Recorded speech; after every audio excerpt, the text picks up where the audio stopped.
bersedih ketika kau didustakan. Jangan bersedih ketika kau dibunuh karaktermu. Jangan berduka cita ketika tidak ada manusia yang menerimamu. Karena sesungguhnya itu hanyalah cara Allah menguatkan hatimu, karena Dia ingin mengangkat derajatmu, menempatkan di tempat yang terpuji, memperlihatkanmu sesuatu yang tidak pernah Dia perlihatkan kepada manusia yang lain. Dia buat hatimu hancur berkeping agar tidak lagi ada tempat makhluk dalam hatimu. Yang ada hanya Allah semata. Ma fi qalbi ghairullah. Pada saat itu mentalmu sudah kuat, layaklah engkau berada di tempat yang terpuji. Jangan apapun masalahmu, hantarkan senjata, katakan Allah, selesai. Rasulullah SAW Nijal hazibahu amr laki anda salam. Beliau tuh kalau dapat masalah, kemana beliau larikan? Curhat sana, curhat sini, beliau larikan kepada sholat. Karena Dia tahu yang bisa menyelesaikan masalah cuma Allah. Apapun masalahmu, hantarkan senjata, katakan Allah, selesai. Rasulullah SAW Nijal hazibahu amr laki anda salam. Beliau tuh kalau dapat masalah, kemana beliau larikan? Curhat sana, curhat sini, beliau larikan kepada sholat. Karena Dia tahu yang bisa menyelesaikan masalah cuma Allah. Apapun masalahmu, hantarkan senjata, katakan Allah, selesai. Rasulullah SAW Nijal hazibahu amr laki anda salam. Beliau tuh kalau dapat masalah, kemana beliau larikan? Curhat sana, curhat sini, beliau larikan kepada sholat. Karena Dia tahu yang bisa menyelesaikan masalah cuma Allah. Apapun masalahmu, hantarkan senjata, katakan Allah, selesai. Rasulullah SAW Nijal hazibahu amr laki anda salam. Beliau tuh kalau dapat masalah, kemana beliau larikan? Curhat sana, curhat sini, beliau larikan kepada sholat. Karena Dia tahu yang bisa menyelesaikan masalah cuma Allah. Kadang-kadang bukan karena kita pengen dipuji orang, tapi kita nggak rela diremehin orang. Itu yang bikin kita ria kan? Bukan karena kita pengen dieluk-elukan, dipuji, dapat banyak like, dipuja-puja. Bukan itu. Itu kita masih kadang-kadang bisa ngerem. Tapi kita nggak sanggup bertahan, nggak bisa sabar kalau diremehin orang. Akhirnya kita bocorin juga kebaikan kita. Habis diremehin suami, diremehin pasangan, diremehin orang tua, diremehin mertua, diremehin teman-teman, segala macam, diremehin tetangga. Kita bukan pengen dipuji dan dipuja oleh orang lain, tapi kita nggak tahan kalau diremehin. Keluar juga tuh. Siapa yang selama ini yang melakukan ini? Siapa yang bantu kamu? Siapa? Keluar semua. Satu persatu yang kita sebutkan, satu persatu berguguran dan tidak ada nilainya di mata Allah SWT. Sabarkah kita ketika diremehkan oleh orang lain untuk tetap menjaga rahasia amal kita antara kita berdua aja dengan Allah? Itulah ujian ikhlas. Kadang-kadang bukan karena kita pengen dipuji orang, tapi kita nggak rela diremehin orang. Itu yang bikin kita ria kan? Bukan karena kita pengen dieluk-elukan, dipuji, dapat banyak like, dipuja-puja. Bukan itu. Itu kita masih kadang-kadang bisa ngerem. Tapi kita nggak sanggup bertahan, nggak bisa sabar kalau diremehin orang. Akhirnya kita bocorin juga kebaikan kita. Habis diremehin suami, diremehin pasangan, diremehin orang tua, diremehin mertua, diremehin teman-teman, segala macam, diremehin tetangga. Kita bukan pengen dipuji dan dipuja oleh orang lain, tapi kita nggak tahan kalau diremehin. Keluar juga tuh. Siapa yang selama ini yang melakukan ini? Siapa yang bantu kamu? Siapa? Keluar semua. Satu persatu yang kita sebutkan, satu persatu berguguran dan tidak ada nilainya di mata Allah SWT. Sabarkah kita ketika diremehkan oleh orang lain untuk tetap menjaga rahasia amal kita antara kita berdua aja dengan Allah? Itulah ujian ikhlas. Kadang-kadang bukan karena kita pengen dipuji orang, tapi kita nggak rela diremehin orang. Itu yang bikin kita ria kan? bukan karena kita pengen dieluk-elukan, dipuji, dapat banyak like, dipuja-puja, bukan itu. Itu kita masih kadang-kadang bisa ngerem, tapi kita nggak sanggup bertahan, nggak bisa sabar kalau diremehin orang. Akhirnya kita bocorin juga kebaikan kita.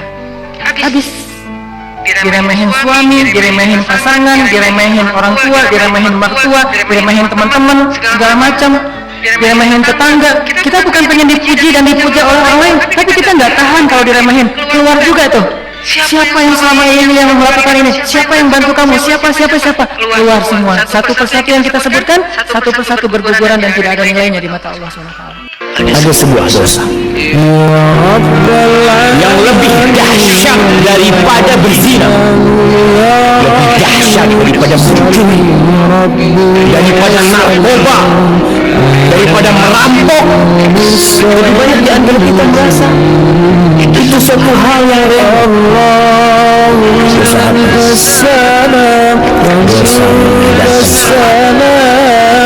cukup sebagai bukti besarnya dosa orang yang meninggalkan sholat. Keislaman orang itu diperselisihkan oleh para ulama. Ada sebuah dosa. Apa sih ciri-ciri orang bertakwa? Al-Quran 134 kata Allah, Wallahu yuhibbul muhsinin. Orang bertakwa itu adalah orang yang afina an-nas, orang yang memaafkan. Jadi memberi maaf itu untung besar gitu, karena banyak orang yang mikirnya gini, enak banget dia udah salah dimaafin terus gak ada balasan apa-apa gitu, terus pulang aja gitu masalahnya. Enggak, wa'yafu wa'yasfahu, maafin dan berlapang dada. Apa maksud maafin dan berlapang dada? Maafin, lupakan kesalahan, jangan lagi dendam sama dia. Berlapang dada, berkasih sayang sama dia, kasihanilah dia, bantulah dia. Apa yang kita dapatkan dengan kita beri maaf kepada saudara kita, Allah kasih maaf kepada kita yang lebih besar daripada itu. Maaf yang kita berikan kepada saudara kita, 1000 maaf yang Allah berikan kepada kita. Dan kalau Allah udah maafin kesalahan kita, apalagi janji Allah setelah itu kecuali surga Allah. Apa sih ciri-ciri Allah itu baik banget sama kita? Allah gak pernah menolak doa kita walaupun kita sering menolak namanya. Allah panggil kita hayya 'alas shalah, kita pura-pura gak dengar. Hayya 'alas shalah, kita pura-pura sibuk. Tapi begitu kita butuh, kita banyak masalah, ya Allah, Allah berikan permintaan kita, Allah berikan hajat-hajat kita. Allah gak nolak kita meskipun selama ini kita nolak permintaan Allah. Kurang baik apa? Makanya jangan sia-siakan kebaikan Allah. Jangan sampai kita rugi karena Allah yang maha baik kita abaikan. Karena Allah yang memberikan kita banyak kesempatan, tapi kita lewatkan kesempatan-kesempatan itu. Maka kalau kepada ayah bunda kita atau pasangan kita merasa sangat cinta dan ingin berbuat baik kepada mereka, apalagi kepada Allah yang lebih perhatian, lebih setia, lebih baik kepada kita dari siapapun. Allah itu baik banget. Alam nashrah laka sadrak, dilapangkan, dibuka dadanya biar dapat hidayah. Tapi kepala ditutup semampunya, bukan tutup hati buka kepala, tapi tutup kepala buka hati. Kalau ada orang yang berhijab tapi masih buat dosa, jangan salahkan hijabnya, salahkan orangnya. Masing-masing kebaikan dan keburukan itu ada bagiannya sendiri-sendiri, jangan dibentur-benturin, nggak ada mending-mendingannya. Alam nashrah. Ada satu lagi dosa terakhir yang paling disukai oleh iblis. Setelah dosa membunuh, setelah dosa permusuhan, setelah dosa zina, setelah dosa syirik, ada satu lagi dosa yang paling disukai oleh iblis. Tahukah kita dosa apa? Dosa durhaka kepada orang tua. Ada satu lagi dosa terakhir yang paling disukai oleh iblis. Setelah dosa membunuh, setelah dosa permusuhan, setelah dosa zina, setelah dosa syirik, ada satu lagi dosa yang paling disukai oleh iblis. Tahukah kita dosa apa? Dosa durhaka kepada orang tua. Ada satu lagi dosa terakhir yang paling disukai oleh iblis. Setelah dosa membunuh, setelah dosa permusuhan, setelah dosa zina, setelah dosa syirik, ada satu lagi dosa yang paling disukai oleh iblis. Tahukah kita dosa apa? Dosa durhaka kepada orang tua. Kalau seorang hamba lihat istighfarnya coba.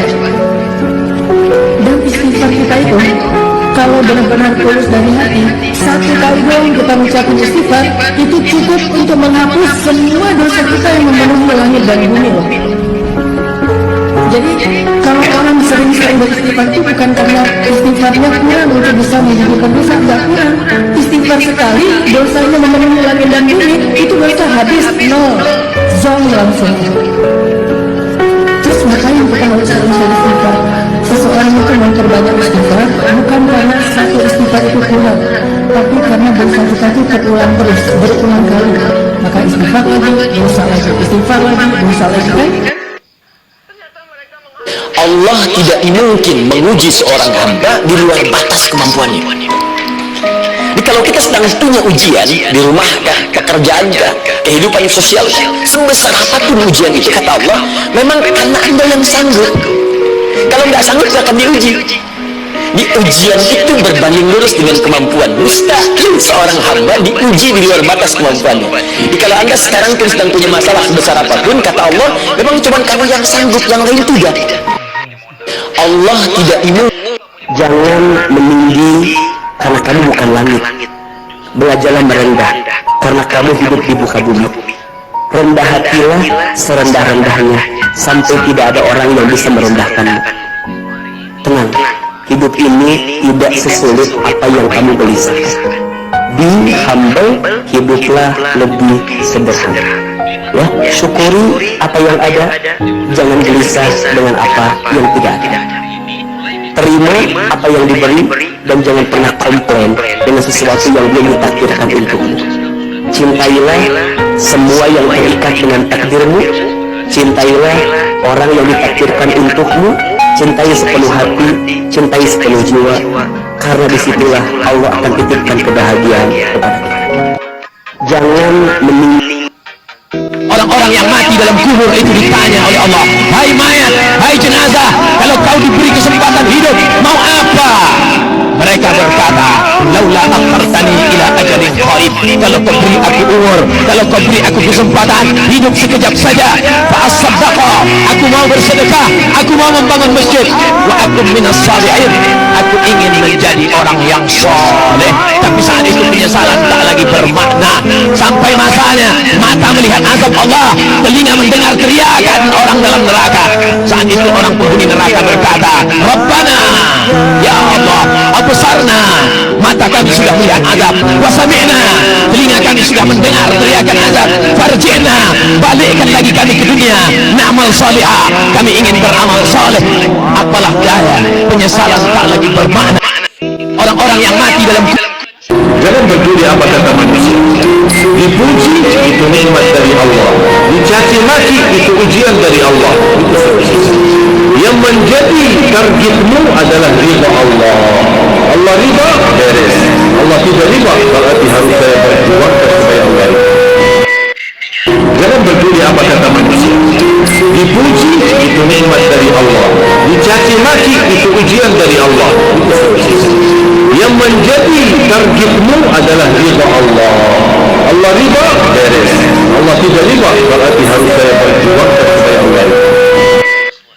Jangan kita bangga kalau kita pakai baju yang bagus, pakai jam yang mahal, pakai mobil yang mewah, memiliki rumah yang indah. Bangga manusia.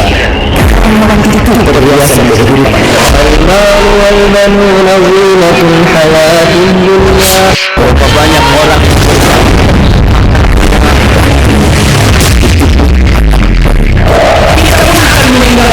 والباقيات الصالحات خير عند ربك ثوابا وخير أملا. Engkau melihat dengan kacamata yang benar sholatmu, sedekahmu, itu yang akan kekal dan abadi. Itu yang akan menjadi harapanmu pada hari yaumul la yanfa'u. Tidak ada gunanya dua harta yang kau kumpulkan. Anak-anak pun tidak berguna buat engkau pada hari kiamat. Tak berguna. Kita bangga kalau kita pakai baju yang bagus, pakai jam yang mahal, pakai mobil yang mewah, memiliki rumah yang indah. Bangga manusia. itu perhiasan dan kehidupan. المال والبنون زينة الحياة الدنيا. Berapa banyak orang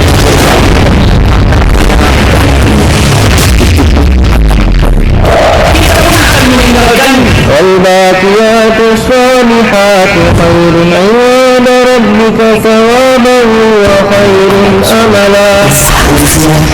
engkau melihat dengan kacamata yang benar sholatmu, sedekahmu, itu yang akan kekal dan abadi. Itu yang akan menjadi harapanmu pada hari yaumul la yanfa'u. Tidak ada gunanya dua harta yang kau kumpulkan. Anak-anak pun tidak berguna buat engkau pada hari kiamat. Tidak berguna.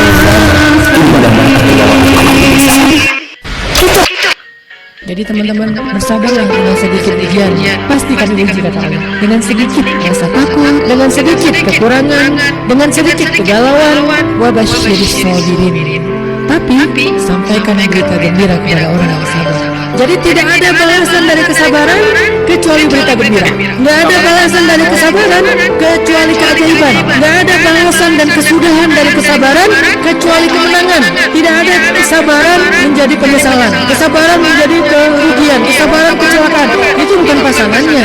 Nggak kayak gitu sunatullahnya. Sunatullahnya pohon sabar hanya berbuah keberuntungan, kebahagiaan, keajaiban, pertolongan, apalagi kebaikan-kebaikan. Itulah buah dari pohon sabar.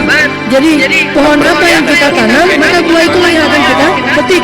Itu yang kita bangun di hati kita. Wabasyiris sabirin. Orang yang sering dan mencintai surah Al-Mulk, maka Allah akan jaga jasadnya di alam kubur. Setiap waktu dapat cahaya, cahaya, cahaya, cahaya. Ada yang senang dengan surah Yasin, ada yang senang dengan Al-Waqi'ah, dibebaskan dari kefakiran oleh Allah Subhanahu wa taala. Yasin didekatkan dengan Rasulullah sallallahu alaihi wasallam.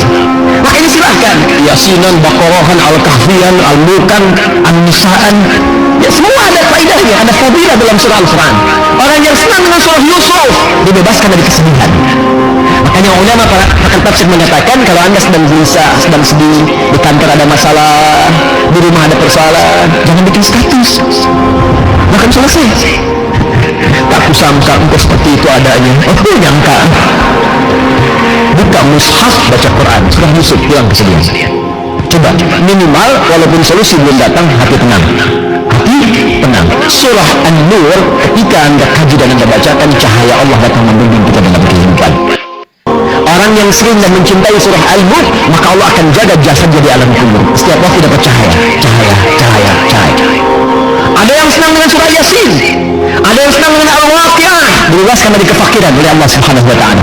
Yasin didekatkan dengan Rasulullah sallallahu alaihi wasallam. Maka ini silahkan Yasinan, Baqarahan, Al-Kahfiyan, Al-Mulkan, An-Nisa'an. Ya semua ada faedahnya, ada fadilah dalam surah Al-Quran. Orang yang senang dengan surah Yusuf dibebaskan dari kesedihan. Makanya ulama pakar tafsir mengatakan kalau anda sedang gelisah, sedang sedih, di kantor ada masalah, di rumah ada persoalan, jangan bikin status, bahkan selesai. Tak kusangka engkau seperti itu adanya. Oh nyangka. Buka mushaf, baca Quran, surah Yusuf, hilang kesedihan. Coba minimal walaupun solusi belum datang, hati tenang. Hati tenang. Surah An-Nur ketika anda kaji dan anda bacakan, cahaya Allah datang membimbing kita dalam kehidupan. Orang yang Siapapun yang pengen tangguh dalam menghadapi ujian hidup, siapapun yang pengen survive dalam setiap musibah, siapapun yang pengen melihat keajaiban-keajaiban terjadi dalam adegan-adegan hidupnya, maka dasar yang harus dia kuatkan itu adalah iman. Orang kalau punya iman, Allah kasih banyak kebutuhan dalam hidupnya. Orang kalau punya iman, Allah kasih banyak kebaikan dalam hidupnya. Makanya Nabi mengatakan untuk hidupnya orang beriman itu dengan kalimat ajaban, menakjubkan. Ajaban li amril mu'min, menakjubkan sekali hidup orang yang beriman itu. Mau kondisinya susah, menakjubkan. Mau kondisinya senang juga, menakjubkan. Siapapun yang pengen, siapa yang bertakwa atau taat kepada Allah, Allah kasih jalan keluar. Siapa yang taat kepada Allah, Allah kasih rezeki yang tidak terduga-duga. Siapa yang taat kepada Allah, Allah mudahkan setiap urusannya. Karena ngadu Allah, Allah mudahkan urusannya. Selalu kayak gitu. Kalau melakukan sesuatu karena Allah, selalu Allah mudahkan. Tapi kalau kita tidak melibatkan Allah, Allah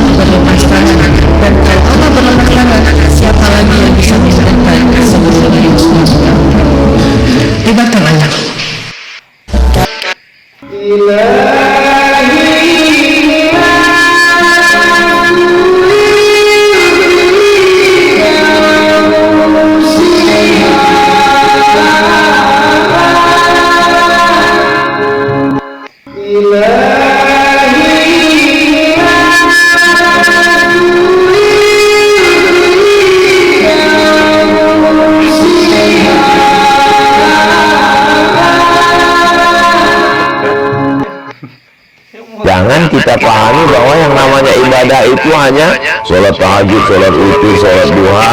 Yang namanya ibadah itu hanya baca Quran, baca tabarok, baca yasin, baca fatihah, banyak sholawat. Itulah ibadah. Tidak. Orang yang sakit pun ibadah. Bahkan ibadah yang paling tinggi bukan baca Quran, bukan jihad fisabilillah, bukan sholawat, bukan zikir.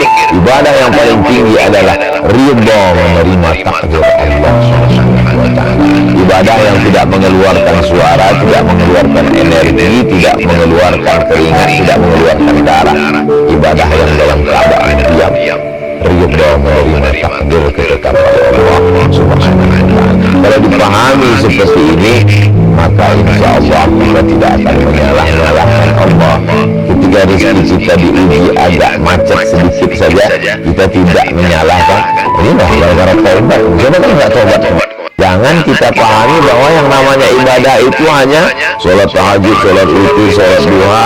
Yang namanya ibadah itu hanya baca Quran, baca tabarok, baca yasin, baca fatihah, banyak sholawat. Itulah ibadah. Tidak. Orang yang sakit pun ibadah. Bahkan ibadah yang paling tinggi bukan baca Quran, bukan jihad fisabilillah, bukan sholawat, bukan zikir. Ibadah yang paling tinggi adalah ridha menerima takdir Allah Subhanahu wa ta'ala. Ibadah yang tidak mengeluarkan suara, tidak mengeluarkan energi, tidak mengeluarkan keringat, tidak mengeluarkan darah. Ibadah yang dalam keadaan diam, ridha menerima takdir ketetapan Allah Subhanahu wa ta'ala. Kalau dipahami seperti ini, maka insya Allah kita tidak akan menyalah-nyalahkan Allah. Ketika rezeki kita diuji agak macet sedikit saja, kita tidak menyalahkan. Ini lah gara-gara taubat. Jangan kan nggak taubat. Jangan kita pahami bahwa yang namanya ibadah itu hanya sholat tahajud, sholat. Sedangkan orang yang khusyuk, kadang-kadang walaupun dia sudah beribadah dengan sholat yang panjang, dengan puasa yang melelahkan, tetapi dia justru mendapatkan kenyamanan, kenikmatan, ketenangan dari ibadah sholatnya.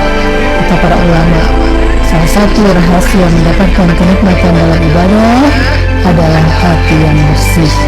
Dan salah satu cara membersihkan hati itu adalah dengan menghindari dosa mata dan dosa lisan. Sedangkan orang yang khusyuk, kadang-kadang walaupun dia sudah beribadah dengan sholat yang panjang, dengan puasa yang melelahkan, tetapi dia justru mendapatkan kenyamanan, kenikmatan, ketenangan dari ibadah sholatnya. Kata para ulama, salah satu rahasia mendapatkan kenikmatan dalam ibadah adalah hati yang bersih. Dan salah satu cara membersihkan hati itu adalah dengan menghindari dosa mata dan dosa lisan. Sedangkan orang yang khusyuk, kadang-kadang walaupun dia sudah beribadah dengan sholat yang panjang, dengan puasa yang melelahkan, tetapi dia justru mendapatkan kenyamanan, kenikmatan, ketenangan dari ibadah sholatnya.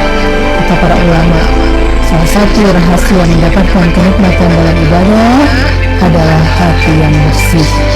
Dan salah satu cara membersihkan hati itu adalah dengan menghindari dosa mata dan dosa lisan. Sedangkan orang yang khusyuk, kadang-kadang walaupun dia sudah beribadah dengan sholat yang panjang, dengan puasa yang melelahkan, tetapi dia justru mendapatkan kenyamanan, kenikmatan, ketenangan dari ibadah sholatnya. Kata para ulama, salah satu rahasia mendapatkan kenikmatan dalam ibadah adalah hati yang bersih.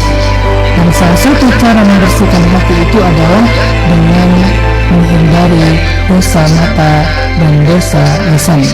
Sedangkan orang yang khusyuk, kadang-kadang walaupun dia sudah beribadah dengan sholat yang panjang, dengan puasa yang melelahkan, tetapi dia justru mendapatkan kenyamanan, kenikmatan, ketenangan dari ibadah sholatnya.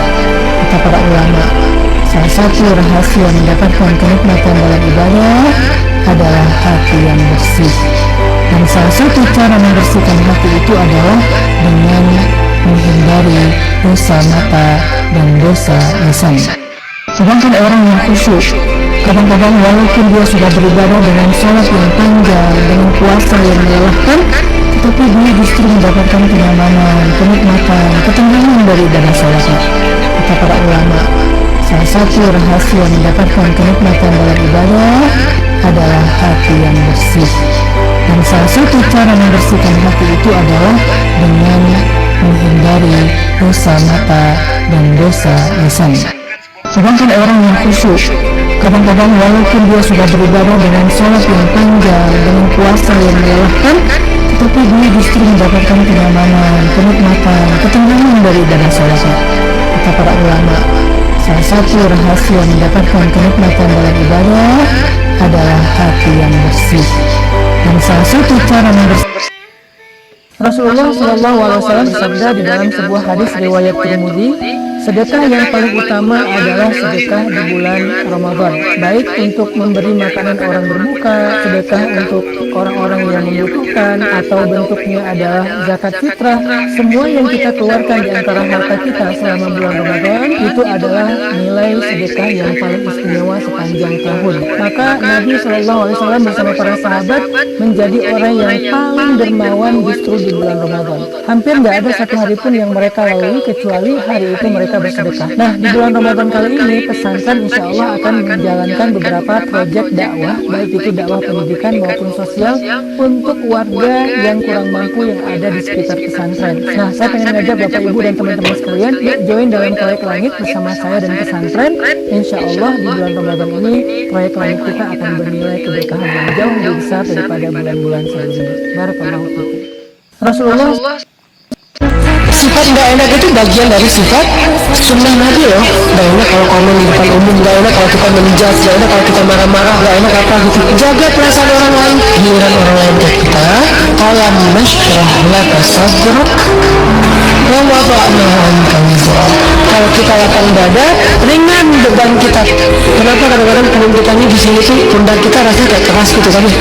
Kebanyakan pikiran. Dadanya sempit. Orang yang dadanya sempit, satu kesalahan orang itu udah bikin dia nyesek. Tapi kalau dadanya lapang, kesalahan-kesalahan orang itu nggak bikin dia nyesek karena masih lapang. Kayak sebuah ruangan sempit, ditaruh satu barang udah sesek. Tapi kalau ruangannya luas, ditaruh banyak barang juga masih lapang. Jadilah syarhus sadar, berlapang dada dengan kesalahan orang lain kepada kita. Sifat nggak enak itu bagian dari sifat sunnah Nabi loh. Nggak enak kalau komen di depan umum, nggak enak kalau kita menjudge, nggak enak kalau kita marah-marah, nggak enak apa gitu. Jaga perasaan orang lain, giliran orang lain ke kita. Alam nashrah laka sadrak wa wada'na anka wizrak. Kalau kita lapang dada, ringan beban kita. Kenapa kadang-kadang pundak kita ini di sini tuh pundak kita rasanya kayak keras gitu kan? Kebanyakan pikiran. Dadanya sempit. Orang yang dadanya sempit, satu kesalahan orang itu udah bikin dia nyesek. Tapi kalau dadanya lapang, kesalahan-kesalahan orang itu nggak bikin dia nyesek karena masih lapang. Kayak sebuah ruangan sempit, ditaruh satu barang udah sesek. Tapi kalau ruangannya luas, ditaruh banyak barang juga masih lapang. Jadilah syarhus sadar, berlapang dada dengan kesalahan orang lain kepada kita. Jangan baper dulu kepada lawan jenis kecuali setelah akad nikah. Karena kalau udah baper duluan belum nikah, nanti pas udah nikah agak-agak plain. Apalagi ngebanding-bandingin, jangan. Udah aja tahan dulu sekarang. Tapi Ustaz, enak rasanya tuh Ustaz kayak gitu-gitu. Enak apaan? Enaknya cuma sebentar, setelah itu wah, bisa dibahas. Pengen bunuh diri lah, kelilingin sungai ini lah, pengen loncat dari apa lah, kan gak enak tuh. Gak usah kayak gitu-gitu lah. Udah aja. Ternyata saya tahu sekarang, ternyata setelah menikah masih bisa meluapkan perasaan tuh yang luar biasa. Oh ya udah nikah. Jangan Siapapun yang pengen tangguh dalam menghadapi ujian hidup, siapapun yang pengen survive dalam setiap musibah, siapapun yang pengen melihat keajaiban-keajaiban terjadi dalam adegan-adegan hidupnya, maka dasar yang harus dia buat itu iman. Orang kalau punya iman, Allah kasih kejadian dalam hidupnya. Siapapun yang pengen Karena sesungguhnya keputusasaan bukan di antara akhlak orang yang beriman. Orang yang beriman itu tidak pernah berputus asa. Serumit apapun masalah kita, kalau kita punya yakin sama Allah bahwa Allah ala kulli syai'in qadir, maka kita pasti akan punya harapan. Kalau kita yakin bahwa Allahu Akbar, sebesar apapun masalah kita, Allah lebih besar daripada masalah kita, kan? Harusnya kita tidak pernah berdoa kepada Allah sambil mengatakan, ya Allah, saya punya masalah besar. Jangan pernah mengatakan bahwa musibah kita, ditinggalkan orang yang kita cintai, dibully seluruh dunia, itu besar di hadapan Allah. Wahai jiwaku, kalau kamu merasakan kesempitan, kegalauan, bingung, sakit, jangan pernah kamu mengatakan, ya Rabbi, saya punya masalah besar. Tapi katakanlah, wahai masalah, saya punya Rabb yang maha besar. Karena sesungguhnya keputusasaan di antara akhlak orang yang beriman. Orang yang beriman itu tidak pernah